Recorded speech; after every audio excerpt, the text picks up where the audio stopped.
अगर प्रयासों के परिणाम परफेक्ट चाहिए तो लगातार बिना रुके मुश्किलों से जूझना पड़ता है। अड़चनों को घुटने टेकने की वजह बनाने की बजाय उन्हें फांद कर भविष्य की तरफ देखना चाहिए।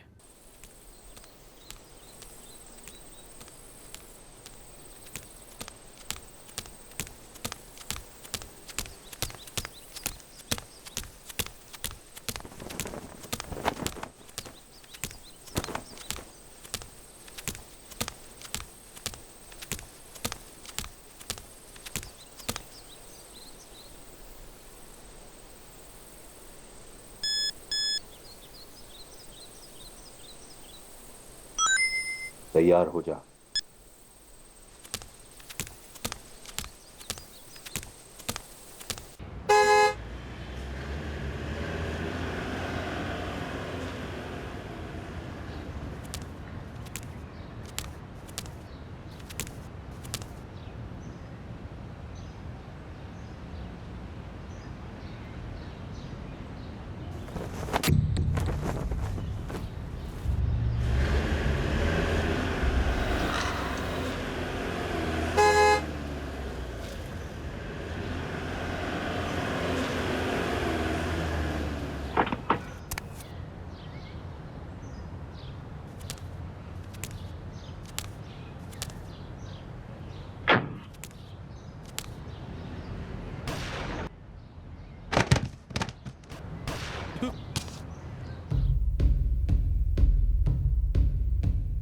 कोई सुराग नहीं, कोई लीड्स नहीं। कई दिनों के बाद भी तहकीकात कुछ ज्यादा आगे नहीं बढ़ी।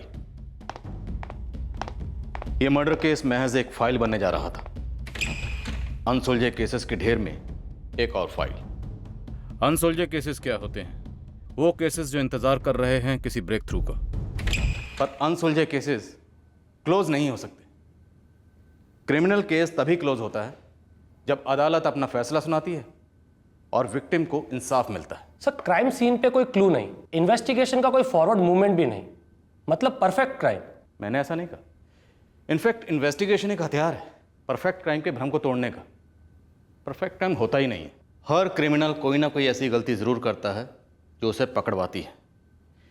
इन्वेस्टिगेशन का सबसे बड़ा इम्तिहान होता है उस एक लूप होल को ढूंढना।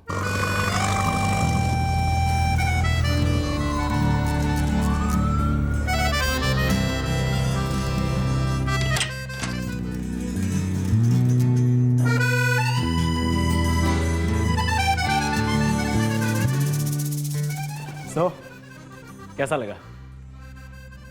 Very nice. आज से ये हमारा घर है। Welcome home. पर ऐसा नहीं है कि वो गलती अपने आप आकर आपकी गोद में गिर जाती है। अचानक एक मेहनती और शार्प इन्वेस्टिगेटिंग ऑफिसर को हमेशा लगे रहना पड़ता है।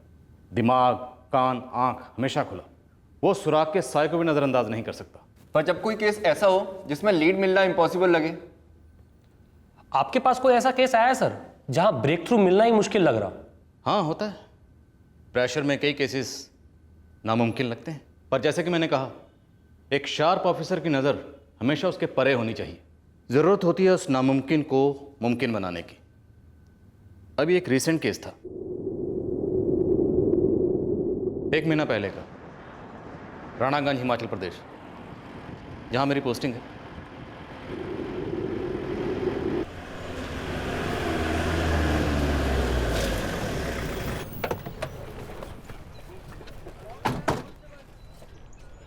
हटिए आप लोग, हटिए हटिए मैडम, हटिए।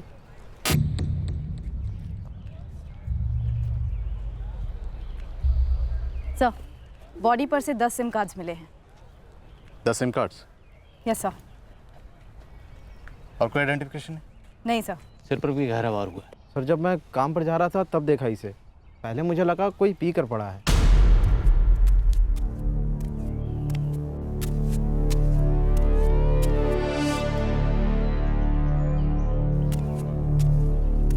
ये यहीं राणागंज का रहने वाला? नहीं सर, हमारे राणागंज का तो नहीं लगता है। आप में से कोई जानता है इसे? आप लोगों में से? सर, वैसे राणागंज में काफ़ी टूरिस्ट होम स्टे वाले घर हैं। कई टूरिस्ट वहाँ पे बतौर पीजी रहते हैं। 2 इंजीनियरिंग कॉलेजेस भी हैं और कई प्राइवेट स्टूडेंट्स हॉस्टल भी हैं राणागंज में। ये लड़का कॉलेज वाली उम्र का ही लगता है। अबे हम यहाँ क्यों रुके हैं? क्या जगह है ये?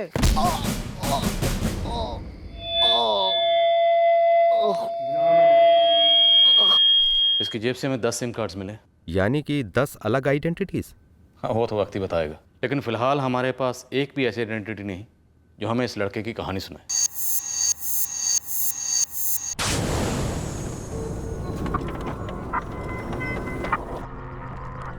ना जी, ये मेरे यहाँ कभी नहीं रहा। यहाँ आसपास किसी और के घर में रहा हो? मैंने तो इससे पहले इसे कभी भी नहीं देखा।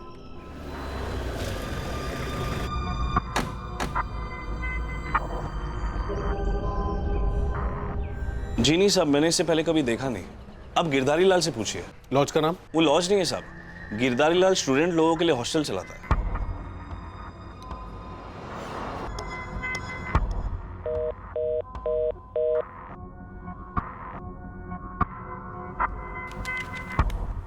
कुछ मिला?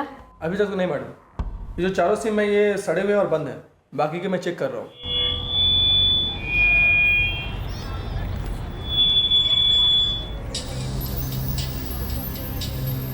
नहीं साहब, ये लड़का हमारे हॉस्टल में नहीं रहता है और ना ही कभी रहा था। कहीं और गिरधारी लाल? पता नहीं साहब, इस लड़के को तो मैंने इस इलाके में भी कभी नहीं देखा। आप दोनों कॉलेजों में पता कर लीजिए, हो सकता है आपको वहाँ से कुछ जानकारी मिल जाए। 10 में से सिर्फ ये 2 सिम कार्ड चल रहे हैं? जी सर, ये दोनों सिम कार्ड 3 महीने पहले आखिरी बार यूज़ हुए थे। मैंने फ़ोन कंपनी से डिटेल्स मंगाई हैं। देखते हैं फ़ोन रिकॉर्ड से क्या पता चलता है। इस विक्टिम के बारे में कुछ तो पता चले।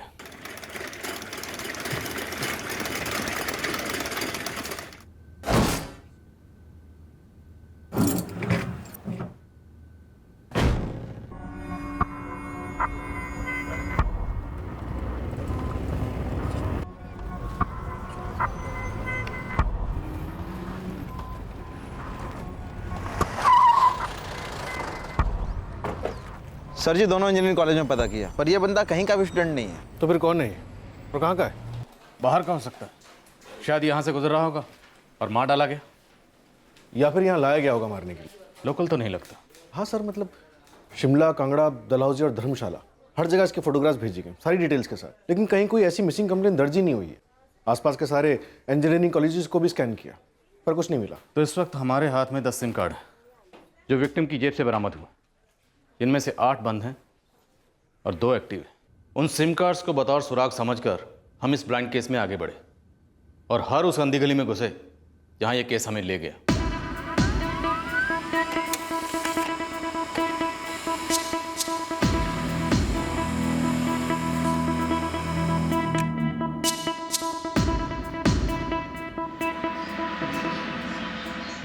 तीन महीनों से कोई भी एक्टिविटी नहीं है और दोनों नंबर्स के रिकॉर्ड्स ब्लैंक हैं। हाँ सर, न कॉल्स किए गए हैं न रिसीव किए गए हैं, पर इन दोनों नंबर्स के नाम मिल गए हैं। अब हमारे पास 2 नाम हैं काम करने के लिए। विकास गुप्ता, अमन सिंह, दोनों बठिंडा के रेजिडेंट्स। और इन लोगों के लास्ट 3 महीने के फ़ोन रिकॉर्ड्स एकदम ब्लैंक है। सर, एक मिसलीड हो सकता है हमें गुमराह करने के लिए। सुजाता, मिसलीड भी लीड ही होता है और इस वक्त हमारे हाथ में ये है तो इसी की जांच करते हैं। तुम दोनों बठिंडा जाओ, ज़रा पता करो ये अमन और विकास 3 महीने से इतने खामोश क्यों। सर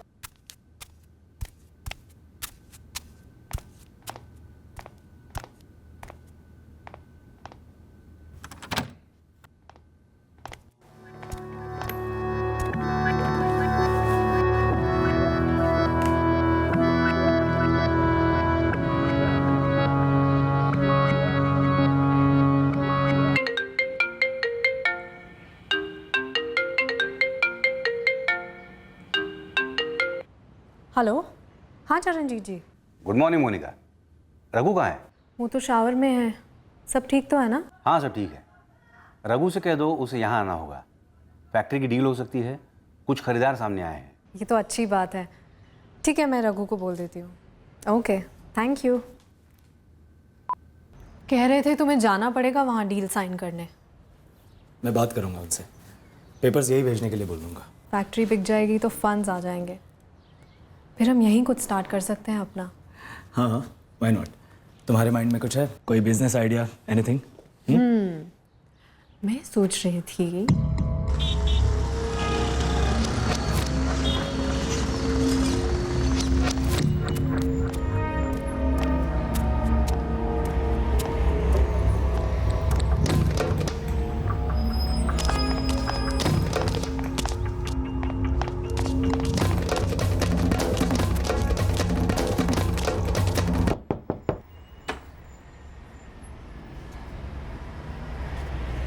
जी विकास गुप्ता। जी हाँ, मैं ही हूँ विकास गुप्ता।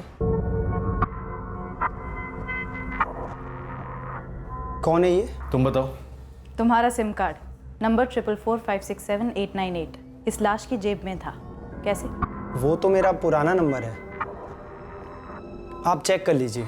444567635 ये मेरा अभी का नंबर है। तो ये नंबर 444567898 ये भी तो कुछ टाइम पहले तक तुम्हारा ही नंबर था ना? हाँ जी था, लेकिन 1 साल पहले मैंने चेंज किया था मेरा नंबर। तो तुम्हारा 1 साल पुराना सिम कार्ड इस 3 दिन पहले मिली लाश की जेब में कैसे पहुंचा? देखिए मुझे नहीं मालूम, मैं नहीं जानता ये आदमी कौन है। मेरी मानिए आप लोग शरद भाई से बात कर लीजिए, सिम कार्ड का डीलर है। मैंने उसी से ये सिम खरीदा था और उसी को रिटर्न करके ये नया वाला लिया दूसरी कंपनी का। एक बार ठीक से देख कर बताओ, तुम वाकई में इसे नहीं पहचानते? नहीं सर, मैं नहीं जानता ये कौन है। सर इस विकास गुप्ता पर नजर रखवाती हूँ।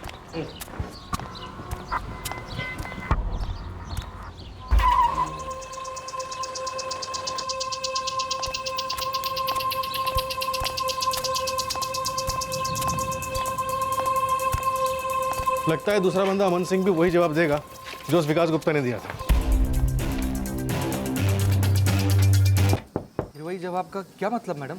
वही जवाब जो हम तुमसे एक्सपेक्ट कर रहे थे। मैं इस आदमी को नहीं जानता मैडम, और मेरी समझ में ये नहीं आ रहा कि जो सिम कार्ड मैंने 6 महीने पहले डिस्कनेक्ट किया था वो इस आदमी के हाथ कैसे लग गया? अब तुम ये भी कहोगे कि तुमने नया सिम इसलिए लिया क्योंकि कोई दूसरी कंपनी सस्ती डील ऑफर कर रही थी, है ना? ये स्टोरी है ना? स्टोरी नहीं है सर, हकीकत है। मैम ऐसा ही हुआ था। स्टोरी में एक शरद भाई भी होंगे जिनसे तुमने सिम कार्ड खरीदा होगा और फिर वही सिम कार्ड वापस करके नया ले लिया होगा। आप शरद भाई को जानती हैं? अमन तस्वीर ठीक से देखो और बताओ, इस आदमी को पहचानते हो? सर मैं इस तस्वीर को देखकर ही बता रहा हूँ, मैं इस आदमी को नहीं जानता।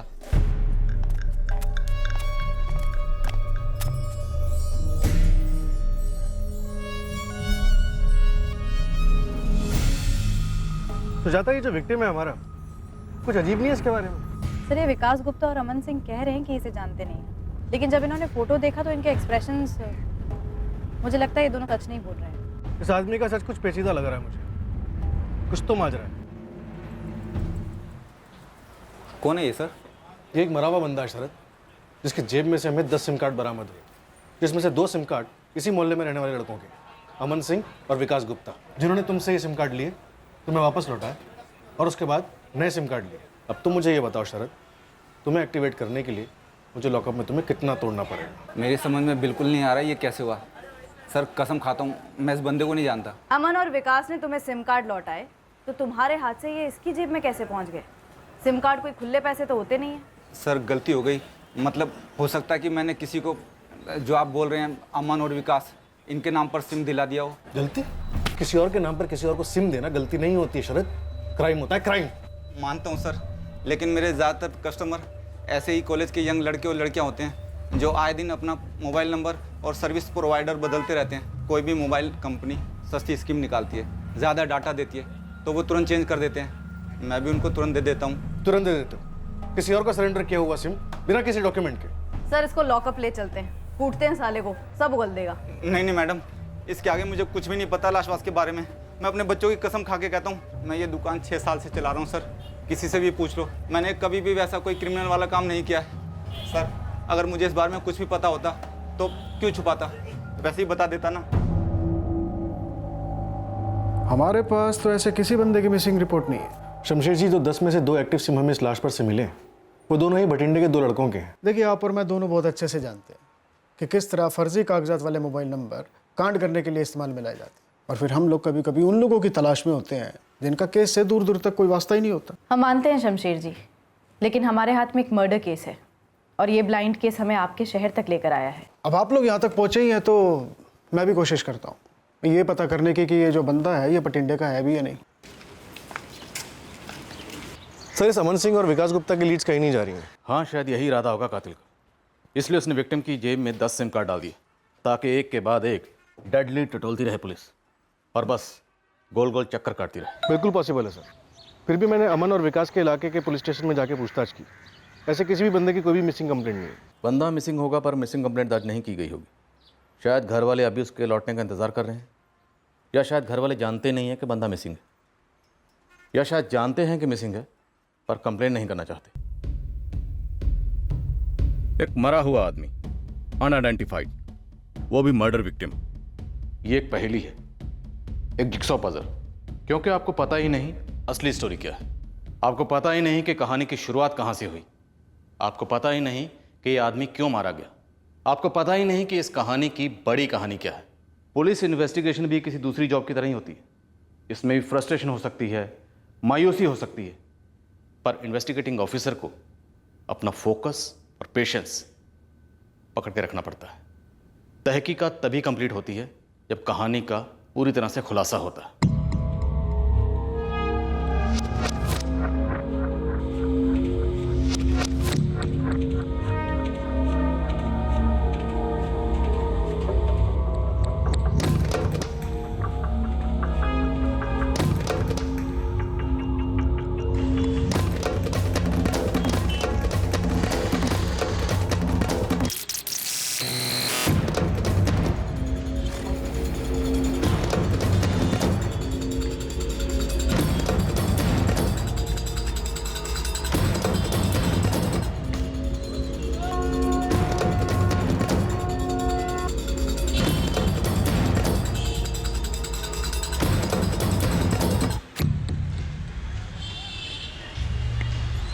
सर, विक्टिम की फोटोग्राफ्स और डिटेल्स जिपनेट पर अपलोड कर दिए। अगर भटिंडा से कोई रिस्पांस नहीं आता है तो हम बाकी जगहों पर तफ्तीश शुरू कर सकते हैं। ललित, जल्दी पता लगाना होगा ये लाश किसकी है। 1 हफ्ता गुजर चुका है, शायद हमें बॉडी को क्रीमेट करना पड़े। कोई इन्फॉर्मेशन तो हाथ लगे, ये बंदा कौन था, क्यों मारा गया और किसके हाथों मारा गया। सर, विक्टिम की फोटोग्राफ्स और डिटेल्स जिपनेट पर अपलोड कर दिए। अगर भटिंडा से कोई रिस्पांस नहीं आता है तो हम बाकी जगहों पर तफ्तीश शुरू कर सकते हैं। ललित, जल्दी पता लगाना होगा ये लाश किसकी है। 1 हफ्ता गुजर चुका है, शायद हमें बॉडी को क्रीमेट करना पड़े। कोई इन्फॉर्मेशन तो हाथ लगे, ये बंदा कौन था, क्यों मारा गया और किसके हाथों मारा गया। Sir,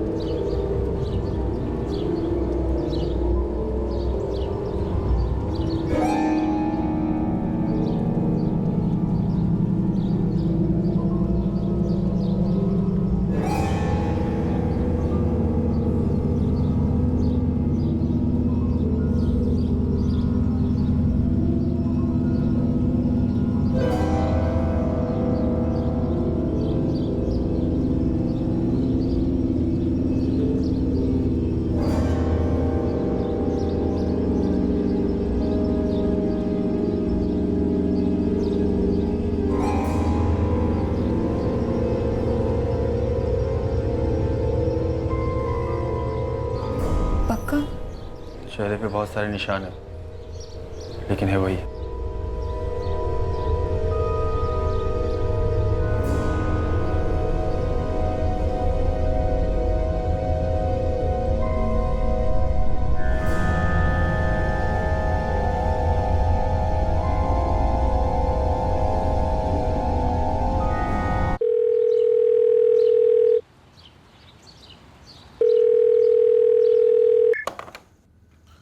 राणगढ़ police station, PSI Lalit Nahar बोल रहा हूँ। सर जी, मैं भटिंडा से बोल रहा हूँ, हरजीत गिल। जी बोलिए। सर जी, वो आप लोगों ने हमारे मोहल्ले में पोस्टर लगाए ना? हाँ, आप जानते हो कुछ उस आदमी के बारे में? जी सर जी, मुझे लगता है वो मेरा छोटा भाई लकी है।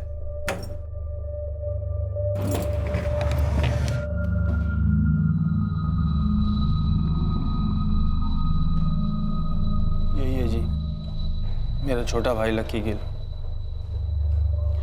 आप लोगों का घर भटिंडा के चंदननगर पुलिस स्टेशन के अंडर आता है। इस लाश को मिले हुए हमें 9 दिन हो चुके हैं। आपने चंदननगर पुलिस स्टेशन में इसकी मिसिंग कंप्लेंट नहीं दर्ज करवाई, क्यों?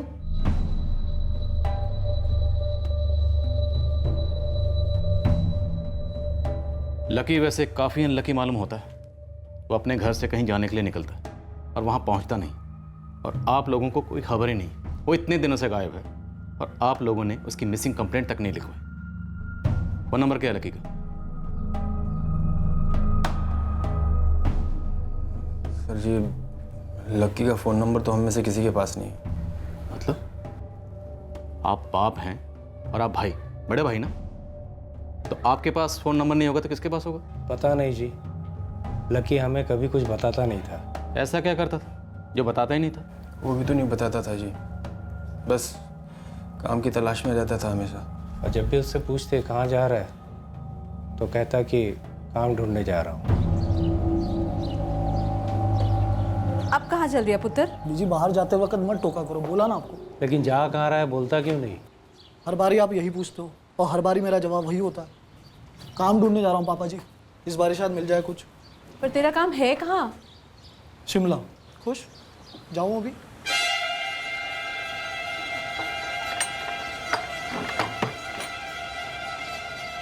आपके पास लकी का नंबर तक नहीं है? जी कभी दिया ही नहीं उसने। वो हमेशा परेशान रहता था, काम ढूंढ रहा था लंबे अरसे से। उसके पास फ़ोन नंबर था भी या नहीं, हम लोगों को ये भी नहीं पता। उसकी जेब में से 10 सिम कार्ड्स निकले हैं। आपका बेटा, आपका छोटा भाई शिमला में कहाँ जा रहा था, किसके साथ जा रहा था, कौन सी नौकरी थी, कुछ तो पता होगा आप लोगों को। सर जी शिमला बोला यही बड़ी बात है। घर तो वो समझो रात को सोने आता था, मैं थोड़ा बहुत खावा लिया और ना कोई बात ही नहीं होती थी उससे। बहुत परेशान रहता था हमेशा काम को लेकर, एकदम गुमसुम। बेटा तो अब रहा नहीं, जीते जी तो उसे समझ नहीं पाए, वो चला गया वो भी इस तरह।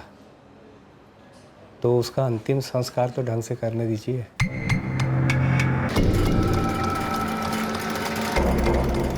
विक्टिम की पहचान होने के बाद भी सारे राज ज्यों के त्यों। और सर फैमिली को फ़ोन नंबर तक ना मालूम हो, ये तो सीरियसली अजीब है। सर फैमिली ने पोस्टर देकर हमें कांटेक्ट किया, इससे पहले उनकी तरफ से ये जानने की कोई भी पहल नहीं हुई कि बंदा कहाँ है, क्या कर रहा है, पहुँचा कि नहीं पहुँचा।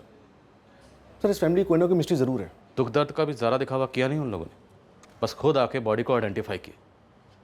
शायद पोस्टर देखने के बाद उनका जो प्लान हो उसे उन्होंने चेंज किया। जो भी हो, हमारे लिए ये केस अभी भी ज्यों का त्यों ही है, क्लोज होने से बहुत दूर। हम जानते हैं तो सिर्फ इतना कि विक्टिम का नाम लकी गिल था, वो बठिंडा का रहने वाला था। लेकिन वो यहाँ क्यों आया, किसने मारा, क्यों मारा, ये सारे सवाल अभी भी ज्यों के त्यों ही। फैमिली की स्कैनिंग शुरू करो।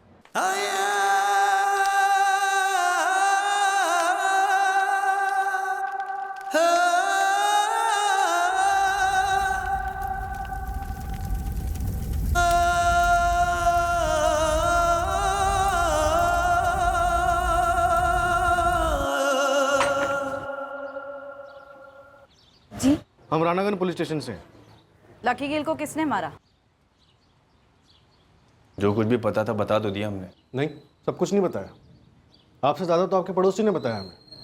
बता रहे थे काफ़ी बदनाम था आपका लड़का, गलत काम करता था।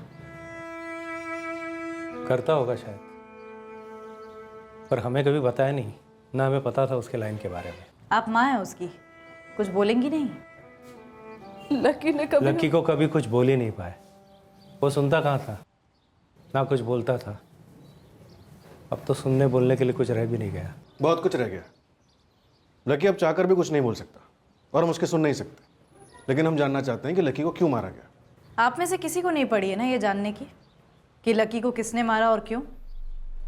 इंसाफ नहीं चाहिए आप लोगों को? मैडम, हम खुद सामने आए ना उसकी पहचान करने के लिए, लाश भी क्लेम की, हो गया सब कुछ। जो भी जज्बात थे, जो भी दुख था, सब बह चुका है इतने सालों में। हम चाहते तो सामने आते ही नहीं। तो एहसान नहीं किया आपने। अगर आप सामने नहीं आते तो हम आपके सामने आ जाते। इतना समझ लीजिए आप लोग, एक कत्ल हुआ है जो एक संगीन जुर्म है। उसके बारे में हमें कुछ नहीं पता, बस हमारा बेटा था, इसके अलावा हमें उसके बारे में कुछ भी नहीं पता।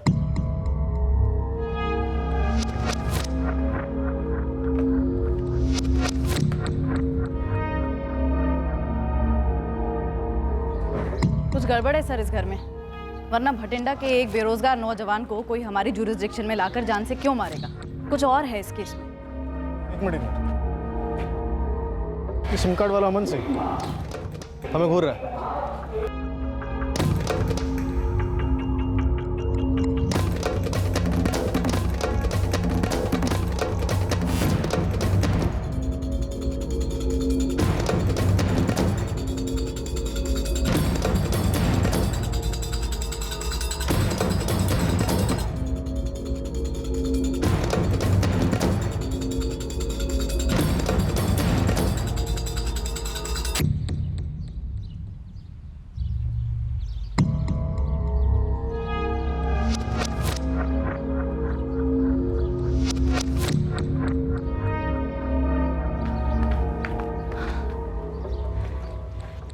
ये अमन सिंह जरूर कुछ जानता है सर।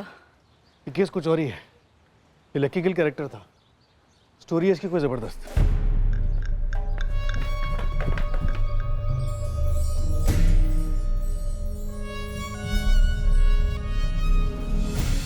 बोलो साहब, क्या लो? कुछ नहीं।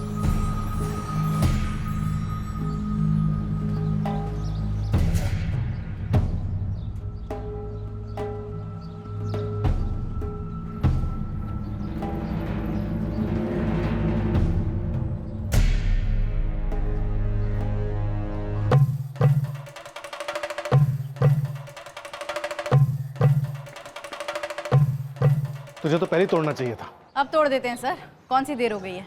प्लीज़ प्लीज़ मेरी बात सुनिए। अंकुरा, मैं बस खाली पता कर रहा था कि आप लोगों को लकी का घर मिला या नहीं। हमने तो लकी का नाम भी नहीं लिया अभी तक, और इसे उसका घर भी पता है। तू तो लंबा गया अब।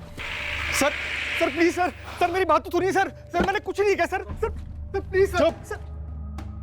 ये कोई इत्तेफाक नहीं है कि लकी की जेब से तेरा सिम कार्ड मिला। और विकास गुप्ता भी लकी को जानता था ना। मैडम, मैं किसी विकास को नहीं जानता था। हाँ, मैं लकी को जानता था, अच्छे से जानता था, पर मैं किसी लफड़े में नहीं फंसना चाहता था सर। फंस तो छोड़, तू पूरी तरह से धंस चुका है।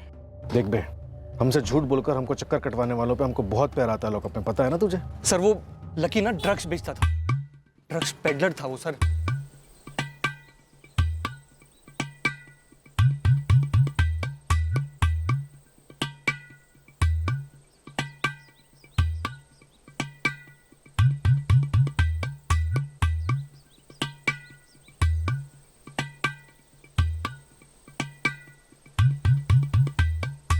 बड़ी महंगी लत है सर ये। मैं भी लकी से ड्रग्स लेता था, पर सर जब मेरे पास पैसे नहीं होते थे ना, तो मैं लकी का छोटा मोटा काम कर देता था।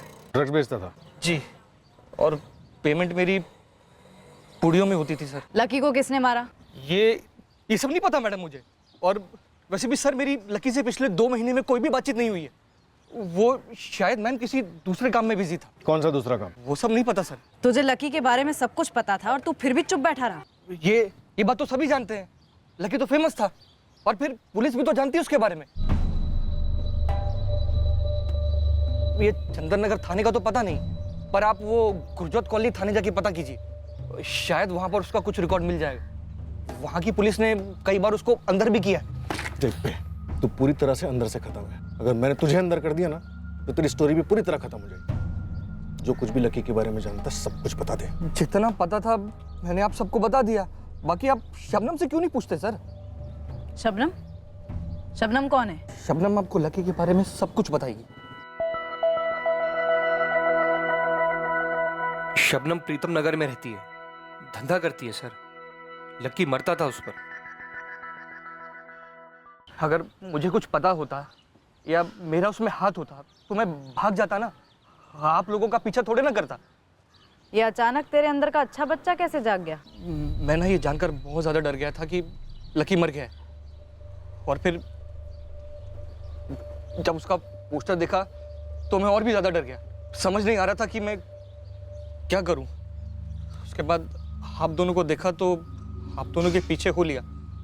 तसल्ली हुई ये जानकर कि आपको लकी का घर मिल गया है। तू नहीं भागा ना, अच्छा किया। अब आगे से तू भागेगा भी नहीं। तेरा फोन 24 घंटे चार्ज रहना चाहिए, और ऑन भी। और आज की तरह अगर मुझे तुझे वापस कभी भी दौड़कर पकड़ना पड़ा तो तेरी लास्ट दौड़ होगी। समझ गया सर।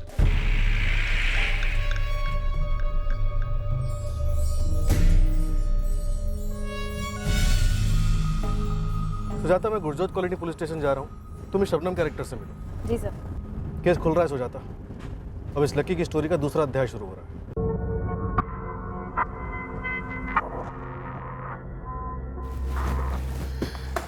ये पूरी हिस्ट्री है लकी गिल की। छठा वो हिस्ट्री शीटर था, ड्रग्स का धंधा था इसका। बड़ी अजीब बात है, ये रिकॉर्ड्स हमारे सामने पहले नहीं आए। घंटी गलत जगह बजाई, आपको पहले यहाँ पर आ जाना चाहिए था। शबनम जी लकी गिल को करीब से जानती थी? मुझसे तो कहता था सिर्फ मुझ पे मरता है। अब नहीं मरेगा, वो मर चुका है, मारा गया है। 15 बार अंदर जा चुका था ये। हम बार बार उसको ड्रग बेचते पकड़ते, बेल हो जाती साले की, फिर वही ड्रग्स का धंधा, और अब मर गया। कब हुआ ये? कैसे? कहाँ हुआ ये? सवाल मैंने पूछना है, जवाब तूने देना है। ये बता लक्की को किसने मारा और क्यों? वो मुझसे धंधे की बात नहीं करता था, सिर्फ मज़े के लिए आता था। अच्छा, अभी तो कह रही थी मरता था तुझ पर। अरे मैडम, वही मर्दों वाला मरना, शादी करूँगा, बड़ी बड़ी बातें, ये और वो। मैं तो सुनती तक नहीं थी। हम दोनों एक ही नाव पे सवार थे, मैं धंधा, वो ड्रग्स। और क्या जानूँगी उसके बारे में? क्या क्या ज़्यादा खूब पैसे लेकर आने वाला हूँ। सपने ना देखने की ट्रेनिंग बहुत जल्दी मिल जाती है हमारी लाइन में मैडम। फिर भी वो कहते हैं ना, आसान नहीं होता सपने ना देखना। तो मैं उसकी राह देख रही थी, पर अब समझ आ गया कि 10 दिन से वो मेरा फ़ोन क्यों नहीं उठा रहा था। 10 सिम कार्ड मिले थे उसकी जेब में, 8 बंद थे, 2 चालू थे, लेकिन 3 महीने से इस्तेमाल नहीं हुए थे। तूने कौन से नंबर पर फ़ोन किया था? अरे मैडम, ये ज़रूरी थोड़ी है कि जिस नंबर से आप ट्राई मारोगे मैं भी उसी नंबर से ट्राई मारूंगी। मेरे पास लकी का वो नंबर था जो अभी यूज़ कर रहा था। वैसे भी वो कपड़ों से ज़्यादा नंबर बदलता था। नंबर दे उसका।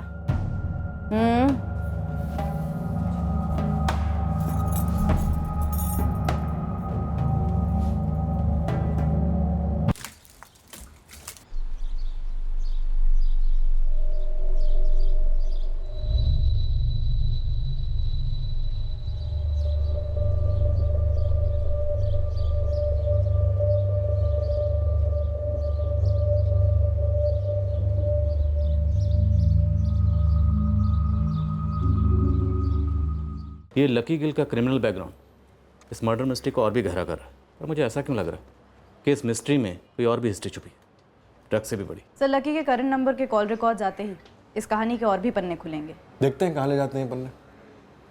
एक ड्रग्स बेचने वाला हिस्ट्री शीटर, आखिर ऐसा कौन सा बड़ा हाथ मारने वाला था?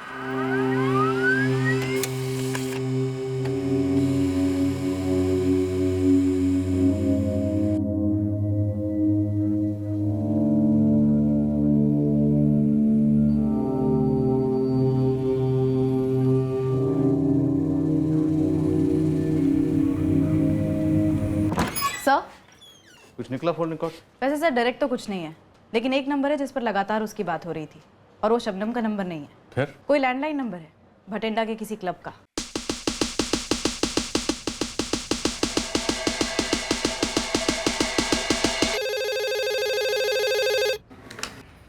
हेलो, जेके रिक्रिएशन क्लब। लकी गिल का नाम सुना है? आप? पुलिस। जी सुना तो है। इस क्लब से हमें कोई ऐसी लीड मिल सकती है जो हमें उसके कातिल तक पहुंचे।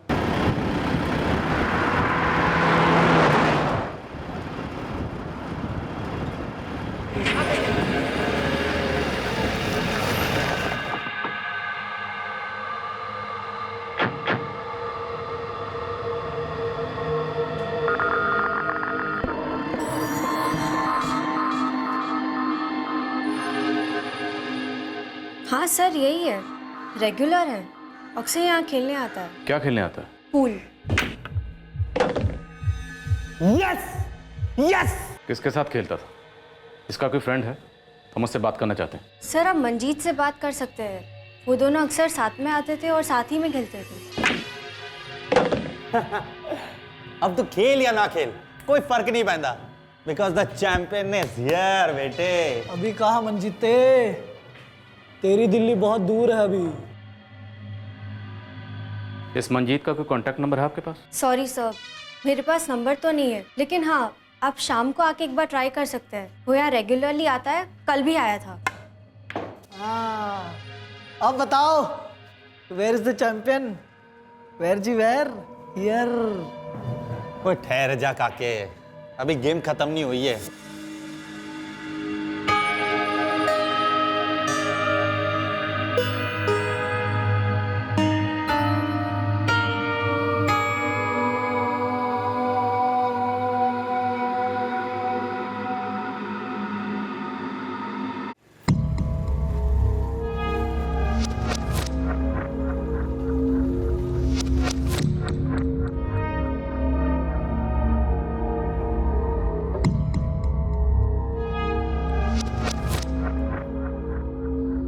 हाय। Hello sir.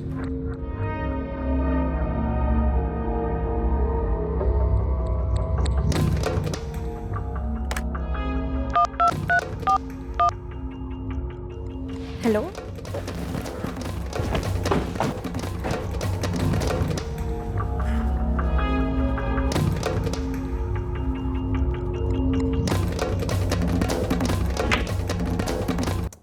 अरे यार, कौन हो भाई? बॉल रखो यार। Police, Ranaganj police station, Himachal Pradesh. Case अब शुरू हुआ। मंजीत अरोड़ा हमारा अगला लीड था, जो हमें लकी गिल की कहानी में गहराई तक ले जाने वाला था। 10 दिन तक हमारी कस्टडी में जो अनआइडेंटिफाइड लाश पड़ी थी, उसकी न सिर्फ पहचान हुई, बल्कि आगे चलकर एक बहुत बड़े कांड का पिटारा भी खुला। कोई भी केस फाइल तब तक क्लोज नहीं होती जब तक सारी कड़ियां मिल नहीं जाती, केस सुलझ नहीं जाता। लकी की कहानी में और कितने ट्विस्ट थे। एक जवान आदमी का कत्ल हुआ था, ऐसा आदमी जिसका क्रिमिनल अतीत था। पर क्या सिर्फ ड्रग्स लकी का अतीत था या कुछ और भी? यह केस पुलिस को काफी दूर तक ले जाने वाला था, परफेक्ट क्राइम के भ्रम को तोड़ने के लिए। पुलिस वहां पर कैसे पहुंची? हम उससे बात करना चाहते हैं। सर, आप मंजीत से बात कर सकते हैं। वो दोनों अक्सर साथ में आते थे और साथ ही में खेलते थे। अरे यार, कौन हो भाई? बॉल रखो यार। Police, Ranaganj police station, Himachal प्रदेश। क्या हो गया सर? लकी गिल मारा गया। उसका बैकग्राउंड हमारे सामने है। वो क्या करता था, कहाँ रहता था, उसके माँ बाप कौन थे, सब। मंजीत अरोड़ा, तू भी लकी गिल को अच्छी तरह से जानता था। मैं जानता था लकी को, लेकिन मुझे सच में नहीं पता कि लकी को किसने मारा और क्यों। ऐसी कोई खास दोस्ती यारी नहीं थी हमारे बीच। बस यहाँ पूल खेलने आता था, पूल खेलते थे तो दोस्ती हो गई। हमने यहाँ का रजिस्टर चेक किया है। लकी गिल अपने घर वालों से भी ज़्यादा वक्त तुम्हारे साथ गुजारता था। दिखाएं रजिस्टर। तेरी दोस्ती के सारे रिकॉर्ड हैं उसमें। लकी गिल ड्रग्स बेचता था। उसकी कुंडली तो हमने निकाल ली। अब अगर तुमने कुछ छुपाया ना या झूठ बोलने की कोशिश की, तो तेरी कुंडली निकालने में भी हमें ज़्यादा वक्त नहीं लगेगा। मुझे मालूम है कि लकी ड्रग्स बेचता था, लेकिन मेरा दूर दूर तक कनेक्शन नहीं है ड्रग्स के साथ। वो तो खतरों से खेलता था सर, लेकिन मैं बस पूल खेलता था उसके साथ। कभी कभार एक आध बार बियर पी ली होगी साथ में, लेकिन उसके बाद वो अपने रास्ते और मैं अपने रास्ते। अच्छा किया तूने बता दिया कि तू उसके साथ पीता भी था। लकी गिल 10 दिन से गायब था और वो तुझे 12 दिन पहले मिला था। इतने दिन वो यहाँ आया नहीं, तेरे साथ पूल नहीं खेला, तो तुझे उसकी याद तो आई हो, मिस तो किया हो। लकी गिल को कांटेक्ट करने की कोशिश तो की होगी ना तूने? कहाँ सर? सर लकी अपनी मर्जी का मालिक था। वो जो भी करता अपनी मर्जी से करता था। मुझे मालूम है कि 12 दिन पहले मेरी उससे बात हुई थी और उसके बाद नहीं हुई। पर जैसा मैंने आपको बताया, हमारी कोई ऐसी दोस्ती यारी तो थी नहीं कि मैं उसको फ़ोन वोन करूं पूछने के लिए कि कहाँ गया। सर मुझे कहाँ ले जा रहे हैं सर? सर मैंने कुछ किया ही नहीं है sir. Sir sir sir sir sir sir sir sir sir sir sir sir मुझे जो मालूम है सर लकी के बारे में, मैं आपको सब बता दूंगा सर। लेकिन मुझे सच में नहीं पता कि लकी का मर्डर किसने किया और क्यों किया है। तुझे सीधे सीधे सच बोलने का एक मौका दिया था, पर तूने नहीं बोला। अब तुझे लॉकअप में ले जाकर उल्टा लटकाएंगे। देखते हैं तेरा सच कैसे बाहर नहीं आता। Sir sir sir sir sir sir बताता हूँ सर। सर बताता हूँ मैं। बोल। लकी ड्रग्स बेचता था और ये सबको पता है, मगर कुछ टाइम पहले लकी ने मुझे कुछ ऐसी बात बताई। अब वो पता नहीं वो सच थी या झूठ, मगर जो लकी ने कहा ना सर, वो सुन के मैं डर गया। क्या बात है लकी, बड़े दिनों से तू ही पिला रहा है। बहुत पैसे आ गए हैं क्या? एक बार भी डच के लिए नहीं पूछा? लकी ना अभी सच में लकी हो गया। तू ऐश कर और मंगाऊँ तेरे लिए। क्यों भाई, कोई बहुत बड़ा डील वील कर लिया है क्या तूने? डील वील तो हुई है, ड्रग्स वग्स बेचने की नहीं। उससे जो आता है ना, उससे सिर्फ हाथ का मेल साफ होता है। अब की बार जो हाथ लगाया ना, बहुत दूर ले जाएगा मुझे। क्या बे, बता ना क्या किया तूने? उस हफ्ते के पहले दारू का पैसा हम दोनों बराबर बांटते थे, आधा आधा। मगर उस हफ्ते में तो लकी मानो एकदम दिलदार हो गया था। आगे बोल मंजीत, क्या बताया था लकी ने तुझे? लकी ने उसने एक बहुत बड़ा कांड किया था। कांड? मर्डर।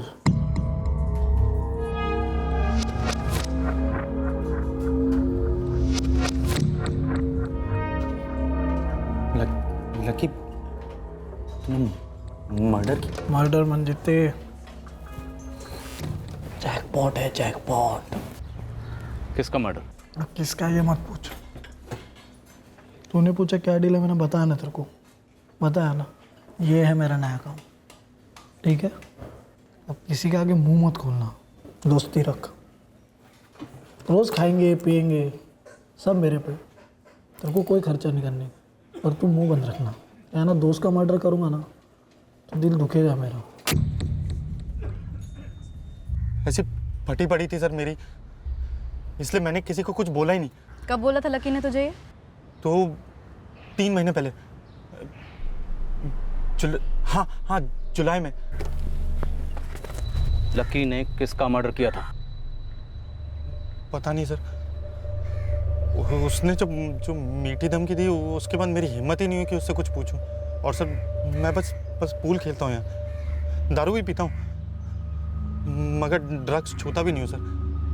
और जैसे ही मैंने लकी का पोस्टर देखा सर, मेरी सर सोचा जाकर बोल दूं, मगर पता चला पीछे से मुझे कोई कुछ कर दे तो।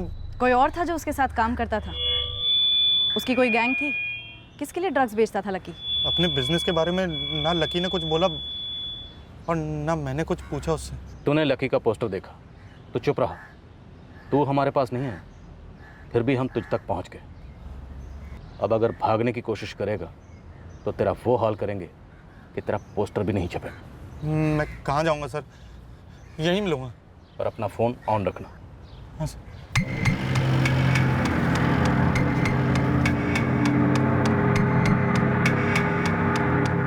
लकी सबसे करीब शबनम से था। ये नामुमकिन लगता है कि शबनम को लकी के बारे में कुछ भी ना मालूम हो। ये मंजीत अरोड़ा शायद और भी बहुत कुछ जानता है जो उसने अभी हमें बताया नहीं। ये लकी की फैमिली वाले शायद हमें पूरी बात नहीं बता रहे। सर लकी की माँ कमला कुछ बताना चाह रही थी, लेकिन फादर ने बात बीच में ही काट दी। लकी को कभी कुछ बोल ही नहीं पाए। सुजाता उनसे अकेले में बात करो। लकी गिल ड्रग पैडलर था। मंजीत अरोड़ा जिस मर्डर की बात कर रहा था, कहीं उस मर्डर का ताल्लुक लकी गिल के मर्डर से तो नहीं? समय थाने में लकी की सिर्फ यही एक फाइल है। सब इंस्पेक्टर नागर इसको चेक कर चुके। लकी पर मर्डर चार्ज कभी लगा ही नहीं। सागर तुम्हारा खबरी भरोसेमंद तो है ना?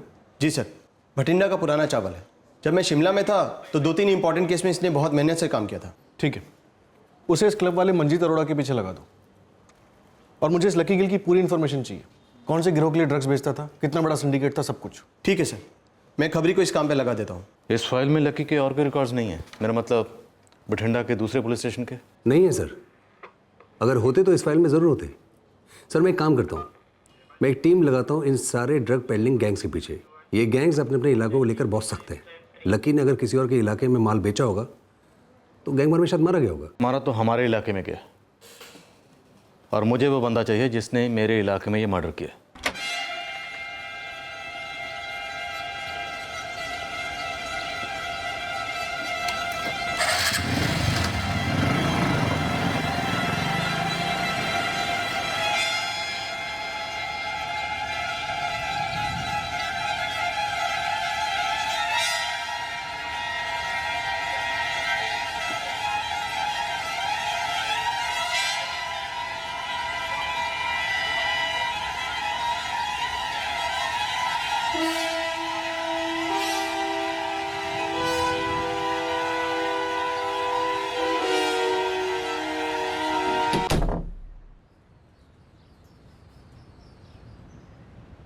क्या बोल रही है मैडम आप?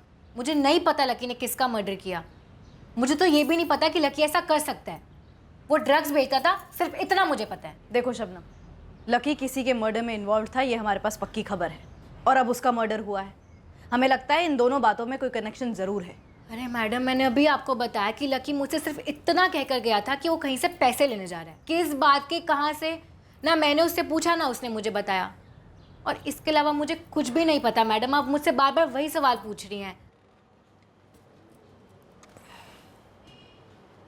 सर, ये 4 फाइलें हैं जुलाई महीने की, सभी मर्डर केसेस हैं इसमें। आपने चेक की? जी सर, मैंने 2 बार चेक किया, लेकिन कोई भी केस में लकी गिल का नाम नहीं है। रख दो। जी सर।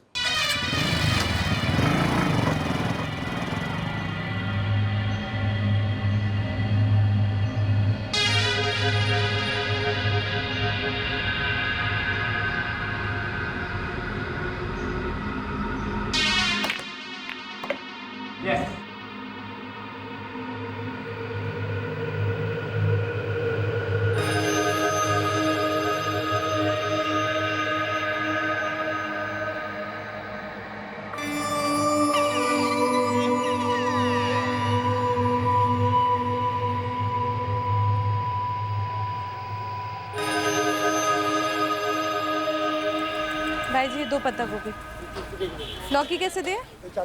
1 ये भी दे दो। कमला जी, आपके बेटे लकी ने किसको मारा था?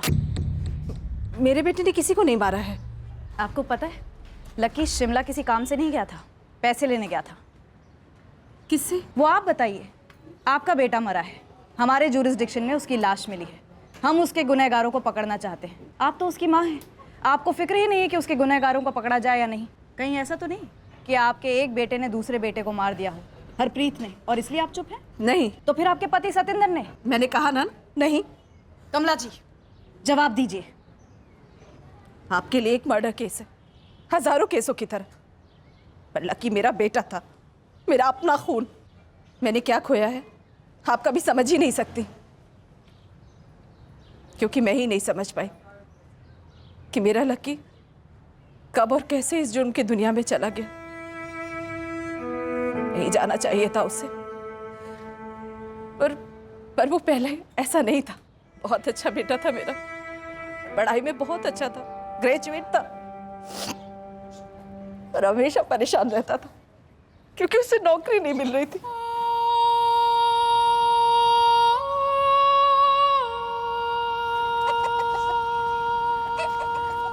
लकी, आ गया तू?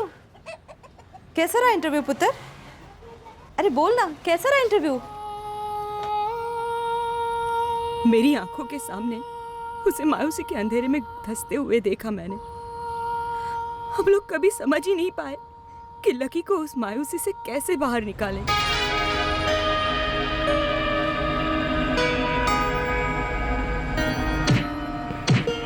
लकी! लकी छोड़! लकी छोड़ दे! भाई साहब आप छोड़ दीजिए!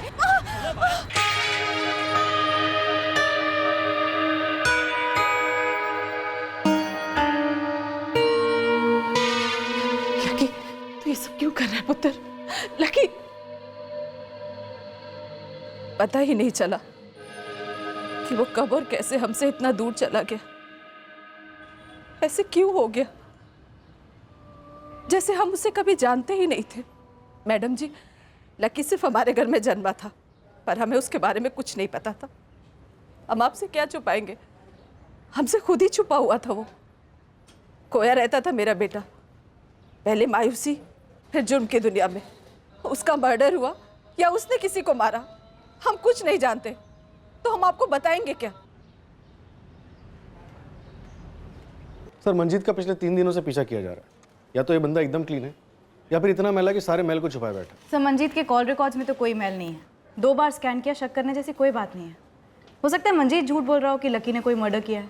बठिंडा में जुलाई में जितने भी कत्ल हुए सबकी फाइलें मैंने खंगाली, किसी भी फाइल में लकी के नाम का कोई जिक्र नहीं। सर, हो सकता है केस फाइल में उसका जिक्र ना हो, पर शायद कोई इनडायरेक्ट कनेक्शन हो। ललित, जितने भी मर्डर सस्पेक्ट थे सबकी क्वेश्चनिंग की, रिजल्ट 0। और बठिंडा के जितने भी ड्रग गैंग थे सबसे पूछताछ की, कड़ी पूछताछ, फिर भी रिजल्ट 0। कहीं से भी लकी गिल के मर्डर या दुश्मनी का कोई एंगल नहीं बनता। सर, हो सकता है लकी पैसे लेने गया हो, पैसे लिए हों और लौट रहा हो, और किसी ऐसे आदमी ने उसे मार दिया हो जो उसे जानता तक नहीं था। शायद इसलिए हमें लीड नहीं मिल रही।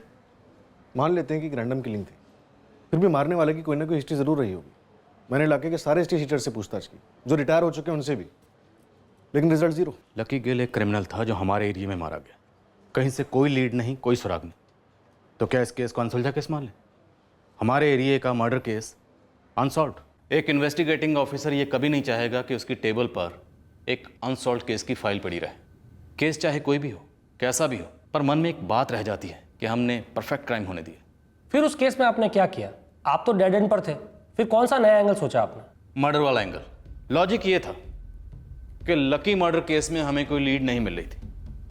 अब अगर लकी ने जो मर्डर किया हो उसमें हमें कोई लीड मिलती है तो हमारे प्रिंसिपल केस में भी लीड मिलती है। तो अब हम निकल पड़े उस मर्डर केस की तलाश में जो शायद लकी ने किया हो और जो हमारे ही केस की तरह अनसॉल्व्ड हो। क्या कोई ऐसा मर्डर केस हो सकता है जो हमारे इस केस की तरह अभी तक अनसॉल्व्ड हो? लकी गिल ने मंजीत अरोड़ा को जुलाई में बताया था कि उसने एक मर्डर किया, तो हो सकता है जून या जुलाई का कोई ऐसा मर्डर हो जिसमें लकी गिल शामिल तो था पर उसका नाम कभी सामने नहीं आया। मतलब कि एक unsolved case file.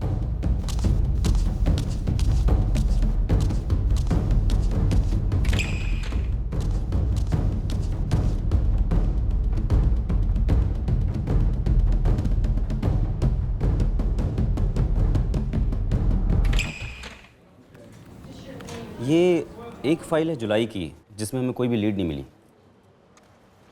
Umesh Sharma, garment manufacture, NP Dikshit hospital के पार्किंग लॉट में गोली मारकर हत्या कर दी।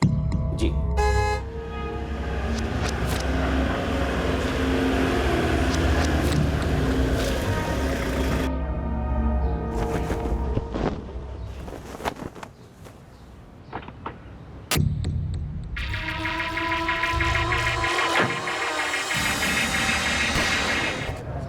तीन राउंड गोलियां चली और तुम्हें आवाज़ तक नहीं आई? सर जी ये पीछे की साइड है, मैं वहाँ एंट्रेंस में सामने की तरफ रहता हूँ। सर ड्राइविंग लाइसेंस मिला है, उमेश शर्मा नाम है। सर जी ये साहब जी रोज़ आ रहे थे कुछ समय से, इनका कोई एडमिट था आईसीयू में। Sir deluxe ward room number 6, इनके फादर हरकिशन शर्मा एडमिट है। इनके कोई रिश्तेदार हैं यहाँ तो बुला दीजिए।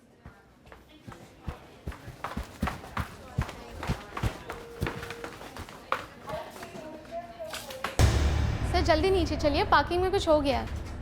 क्या हुआ है?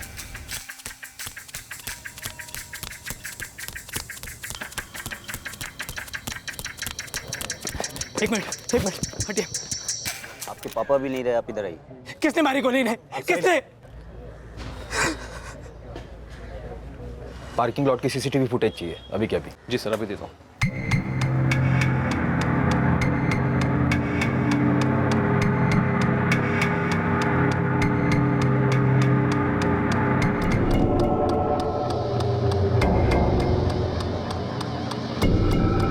इसीलिए ये केस हम लोग सॉल्व नहीं कर पाए और इस सीसीटीवी फुटेज के अलावा हमारे पास कोई और लीड थी नहीं। पार्किंग लॉट में एक भी आई विटनेस नहीं था। हमने सारे हिस्ट्री शीटर से पूछताछ की पर कोई भी इस नकाबपोश कातिल को पहचान नहीं पाया। शायद ये बंदा जानता था कि हॉस्पिटल प्रीमाइसिस में सीसीटीवी लगा हुआ, इसलिए इसने अपना चेहरा ढक रखा होगा। जी। और इसे ये भी मालूम होगा कि विक्टिम उमेश शर्मा अस्पताल आएंगे अपने बीमार पिता से मिलने के लिए। उमेश के पिता जो आईसीयू में एडमिट थे वो भी गुजर गए। जी, उमेश शर्मा के कत्ल के 2 हफ्ते बाद।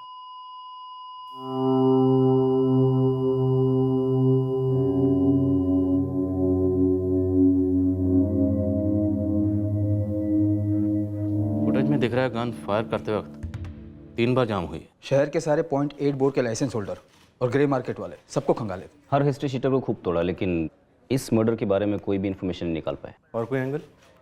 बिजनेस में दुश्मनी का एंगल स्कैन हुआ है, बाकी सारे एंगल भी स्कैन हुए। ये शूटर किराए का तो लगता ही है, पर लगता है इसे गन चलाने का ज़्यादा एक्सपीरियंस नहीं था। 3 बार गन जैम। और ये लकी ड्रग पेडलर था, उसके खिलाफ कभी मर्डर या अटेम्प्ट टू मर्डर का कोई केस भी सामने नहीं आया।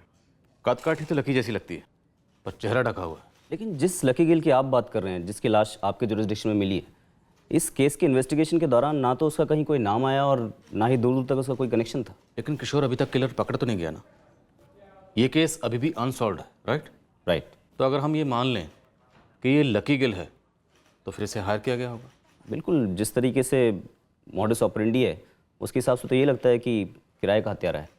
वैसे इस केस में प्राइम सस्पेक्ट जो था वो विक्टिम का बेटा रघु शर्मा था।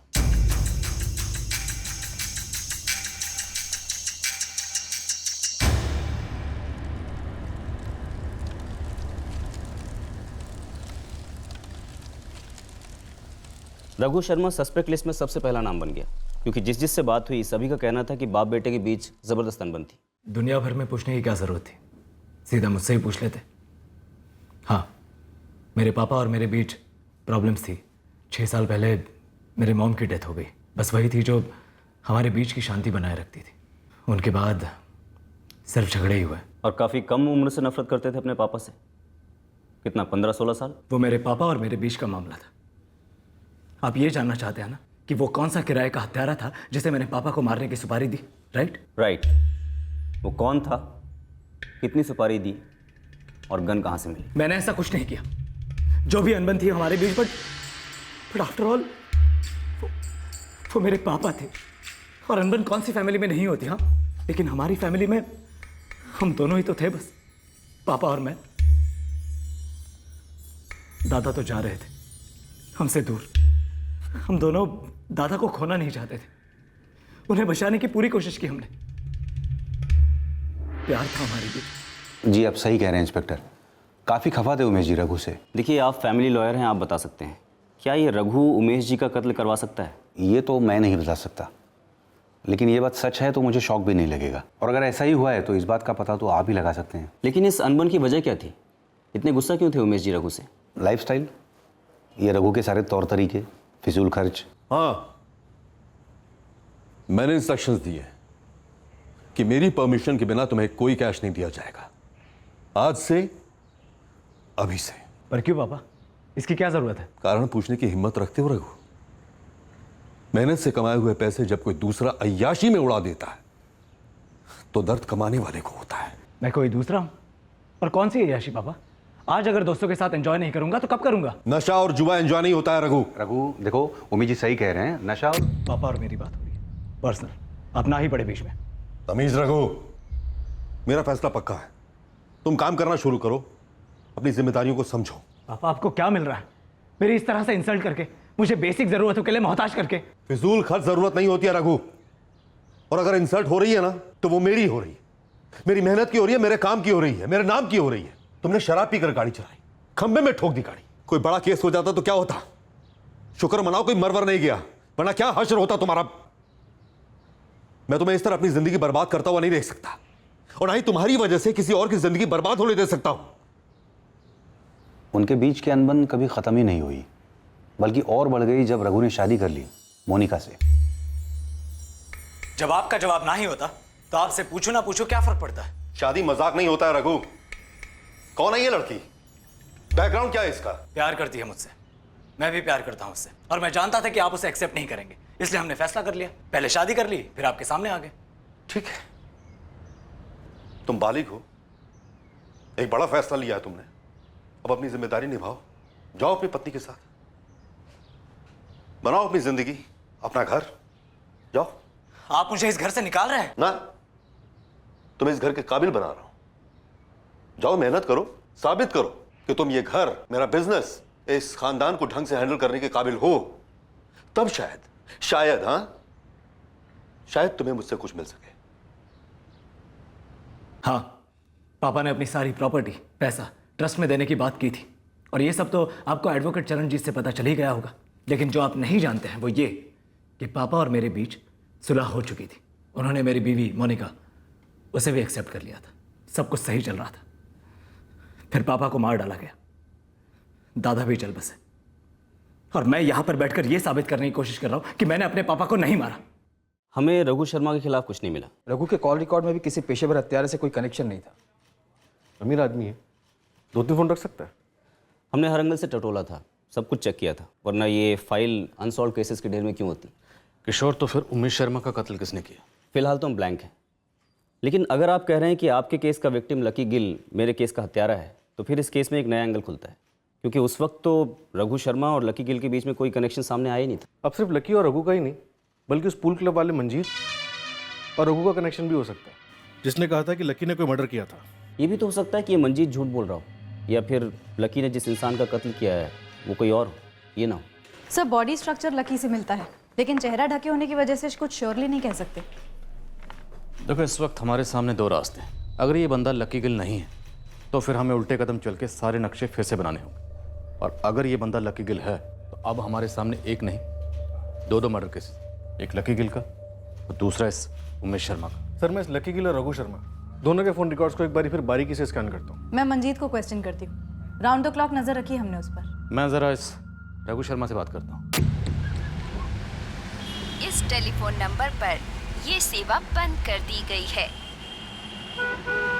रघु शर्मा के खिलाफ हमारे हाथ कुछ ठोस लगा नहीं, इसलिए क्वेश्चनिंग के लिए उसको हमने दोबारा बुलाया नहीं। रघु शर्मा ने शायद अपना नंबर चेंज कर लिया है, आपके पास उसका नया नंबर है? जी, रघु तो शायद अब्रॉड है, लेकिन हमारे पास उसके फैमिली लॉयर चरणजीत खोसला का नंबर है। आप प्लीज़ मुझे उस लॉयर चरणजीत का नंबर अभी भेज दीजिए। अब लक्की ने सच में मर्डर किया है या मुझे गोली दे रहा था, ये मैं आपको कैसे बता सकता हूँ, लेकिन उसने बोला जरूर था कि उसने मर्डर किया है। लकी गिल को तुम्हारे सामने लाकर खड़ा कर दूंगी तो पहचान लोगे?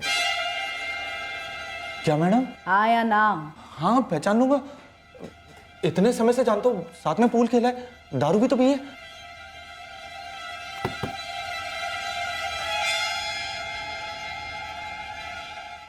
ये शायद लकी है, क्योंकि मैंने इसको ना ऐसा जैकेट पहने हुए देखा था। चल चैंप, दिखा ऐसा स्ट्राइक। एनपी दीक्षित हॉस्पिटल के पार्किंग लॉट में 14 जुलाई को रघु शर्मा के फादर उमेश शर्मा का मर्डर हुआ। ये वहाँ के सीसीटीवी फुटेज से लिया है। मतलब लकी ने इस उमेश शर्मा को... जानते थे उमेश शर्मा को तुम? मैं कैसे जानता था उन्हें? रघु शर्मा से मिले थे? क्या बात कर रहे हो मैडम? मैं कैसे मिल सकता हूँ इन्हें? मैंने तो ये दोनों नाम भी पहली बार ही सुने हैं।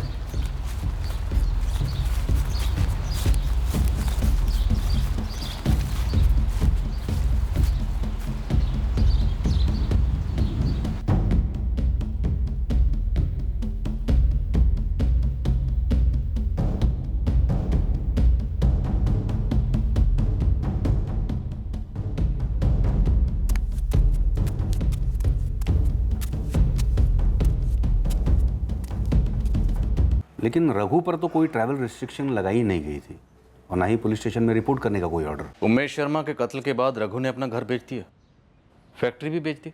हाँ, क्योंकि रघु को फैमिली बिजनेस में कोई इंटरेस्ट था ही नहीं। वो तो पहले से ही एब्रोड जाके सेटल होना चाहता था। ये जो प्लान था फैक्ट्री और घर बेचने का, ये मर्डर करवाने के पहले बनाया गया या पहले मर्डर करवाया गया बाद में ये प्लान बनाया गया? इंस्पेक्टर साहब प्लीज़, आप एक वकील से बात कर रहे हैं। मैंने अपने क्लाइंट की सारी डिटेल आपको दी हैं और 100% आपके साथ कोऑपरेट किया है। फिर आप एक क्रिमिनल सस्पेक्ट की तरह मुझसे बात कैसे कर सकते हैं?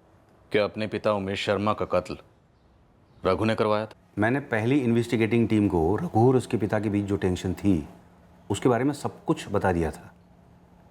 अब जब उन्हें उसके खिलाफ कुछ नहीं मिला तो मैं क्या नया बता सकता हूँ आपको? रघु का सिंगापुर का एड्रेस और फ़ोन नंबर? हाँ, अभी ले लीजिए। रघु को इस बारे में इन्फॉर्म मत कीजिएगा कि हम एक ऐसे केस की तहकीकात कर रहे हैं जिसका ताल्लुक उसके पिता के मर्डर से हो सकता है।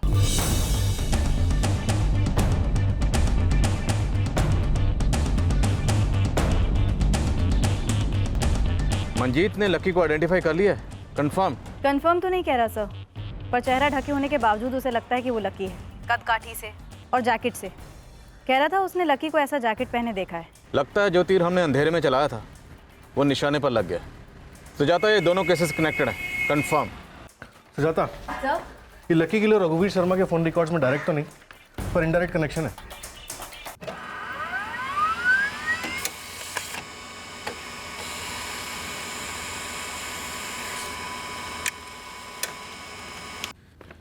सर, ये 3 महीने के रिकॉर्ड्स हैं। इसमें 2 नंबर ऐसे हैं जो रघुवीर शर्मा की लिस्ट में भी हैं और वही 2 नंबर्स लकी गिल की लिस्ट में भी हैं। वीरेंद्र पूनिया और दलजीत राणा, ये दोनों नाम सुने सुने से लगते हैं सर। वीरेंद्र पूनिया और दलजीत राणा। हाँ सर, याद आया।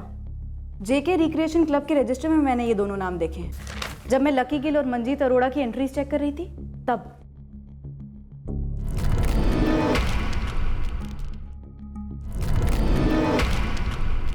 हाँ सर, वहीं देखे मैंने ये दोनों नाम। हो सकता है मंजीत अरोड़ा ने हमें पूरा सच ना बताया। मंजीत अरोड़ा, मुझे तुम्हारा वो पूल टेबल वाला गेम तो नहीं खेलना आता, लेकिन इस लॉकअप में इस टेबल पर हम भी एक गेम खेलते हैं। तुम्हारी वो पूल स्टिक से नहीं बल्कि इस डंडे से। अब ये तुम पर डिपेंड करता है कि ये डंडा तुम कहाँ खाओगे। सर वो दलजीत और वीरेंद्र वो क्लब आते थे और लकी के भी दोस्त थे वो लोग। उमेश शर्मा और लकी गिल को किसने मारा और क्यों? मुझे कुछ नहीं मालूम है। ये वीरेंद्र, दलजीत और लकी के बीच में क्या पक रहा था मैं नहीं जानता हूं सर। मुझे ये भी नहीं मालूम है कि उनका उमेश शर्मा के मर्डर केस के साथ क्या ताल्लुक है। मैंने तुझसे पूछा था कि तू रघु को जानता है कि नहीं, तूने मना किया था। हाँ, तो मैं अभी कौन सा कबूल कर रहा हूँ मैडम। मैं सिर्फ लकी को जानता हूँ और दलजीत और वीरेंद्र के साथ हाय हेलो है, बाकी मुझे कुछ नहीं मालूम है। ये वीरेंद्र और दलजीत कहाँ मिलेंगे?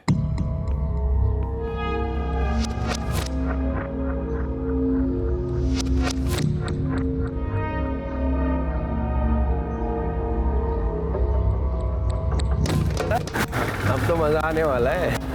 क्यों? अच्छा अच्छा जी, अगर मैंने नहीं जीते ना तो नाम बदल देना। अच्छा हाँ जी, तो आ जाओ भाई फिर मैदान में। हाँ जी, देखते हैं ना। ये देखो, आज तुझे दिखाता हूँ असली खेल क्या होता है। देखते हैं। एक सेट हमारे साथ भी खेल लो और साथ में 2 बातें भी कर लेंगे। जी? कौन सी 2 बातें? 2 बातें, 2 मर्डर्स।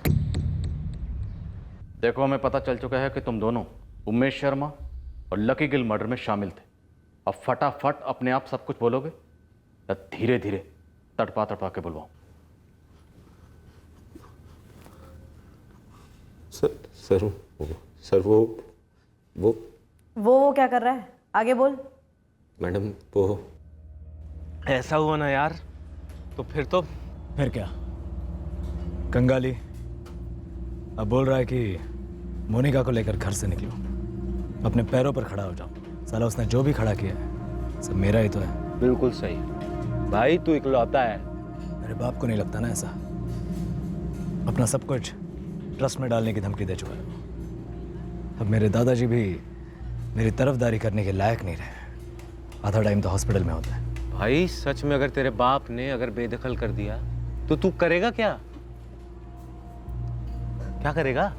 करूंगा ये कि मैं ऐसा होने नहीं दूंगा। तू भी तो ऐश करता है ना मेरे पैसों पर। इंतजाम कर। क्या बात कर रहा है तू? ये इंतजाम कर किसी आदमी का। अबे तू अपने बाप को मरवाने की सोच रहा है? इसमें सोचने का क्या है?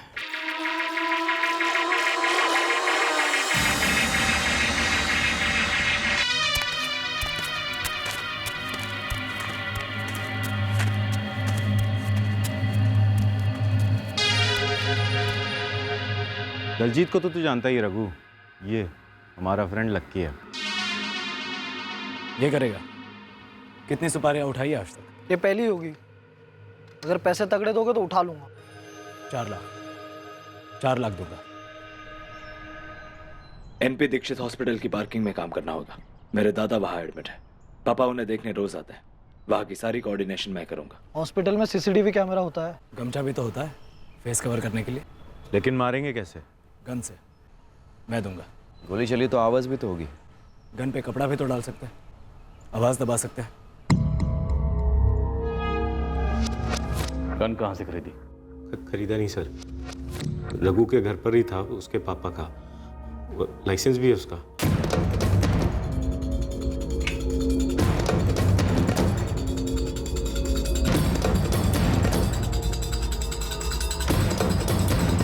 क्या ये कैसे हो सकता है? हमने सारे लाइसेंस गन चेक किए थे। रघु के एक साथीदार ने कबूल किया है कि पिस्टल रघु घर से लेकर आया था, उसके फादर की लाइसेंस पिस्टल। सर ये रही हमारी रिपोर्ट। उमेश शर्मा की भी गन चेक हुई थी, पर उनकी गन 0.9 बोर की थी और उन्हें जो गोलियां मारी गई वो 0.8 बोर की है।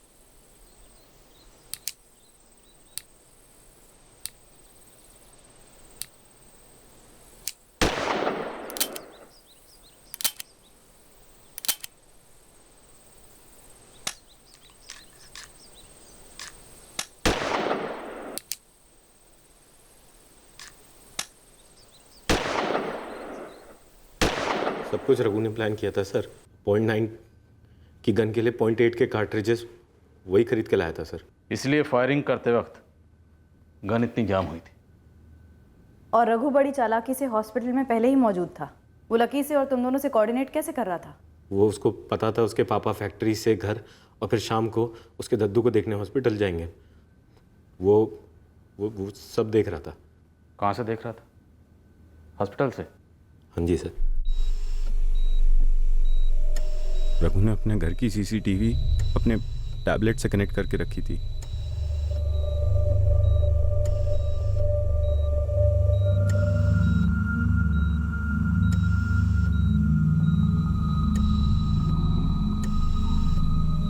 हम अपनी जगह पे हैं रघु, लक्की भी पहुंच गया है। भाई गाड़ी पे नजर रखना।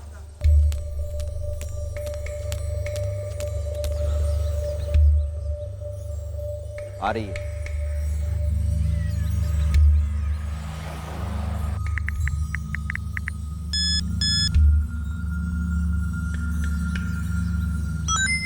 तैयार हो जा। और लकी गिल, उसे क्यों मारा? क्योंकि वो मुंह खोल देता? वो मुंह खोलने की धमकी दे रहा था। ये 2 लाख है, बाकी 2 भी जल्दी दे दो। वैसे बाकी 2 से काम नहीं चलेगा।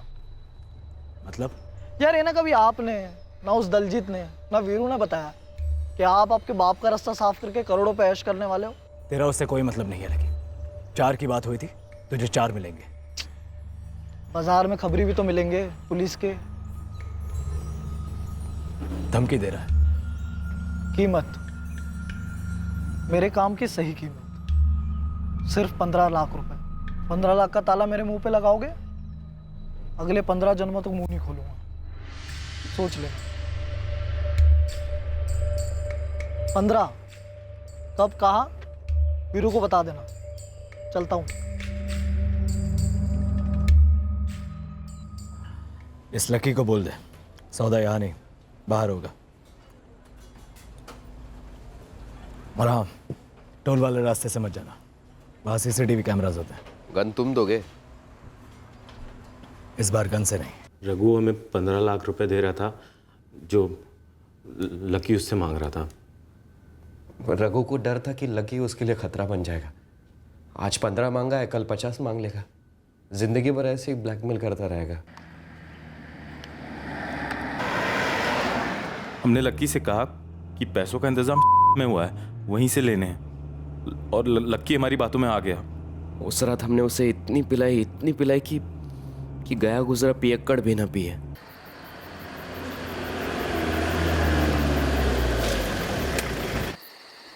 ये सही जगह है।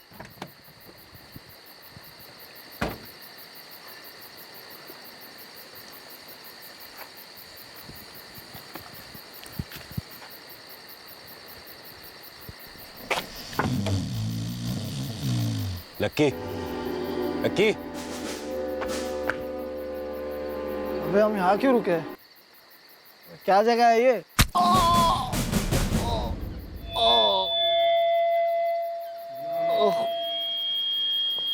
सर, हमने उसकी जेब में कोई सिम कार्ड नहीं डाले। हमने सिर्फ उसका बटवा और उसके आईडी कार्ड्स निकाले, बस। और वो लकी अपने पास कई सारे सिम कार्ड रखता था। वो ड्रग्स के धंधे में लोग ऐसा करते हैं। इन दोनों के स्टेटमेंट रिकॉर्ड करो।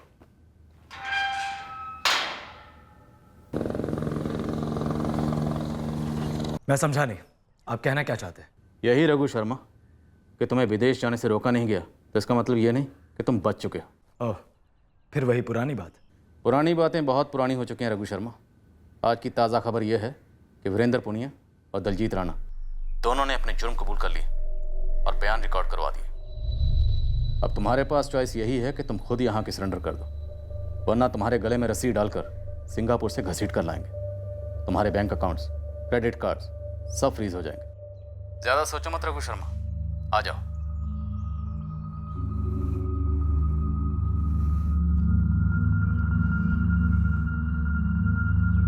कौन था रघु? किसका फोन था? मोनिका, पापा को मैंने ही मरवाया था। What?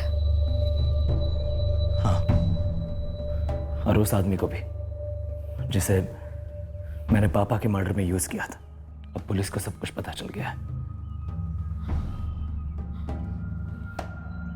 कौन सा एंगल कब और कहां से इन्वेस्टिगेशन को ब्रेक थ्रू दिलवाएगा, इसका अंदाजा लगा पाना बहुत मुश्किल है। पर हां, इतना जरूर है, अगर कभी भी आपको ये लगे कि ये एंगल सही नहीं है, उस वक्त ये पक्का कर लेना ज़रूरी है कि ये एंगल वाकई सही नहीं है। हो सकता है तब भी आपको सही एंगल ना मिले, पर कम से कम उस कोशिश में सही एंगल का इशारा ज़रूर मिल जाता है।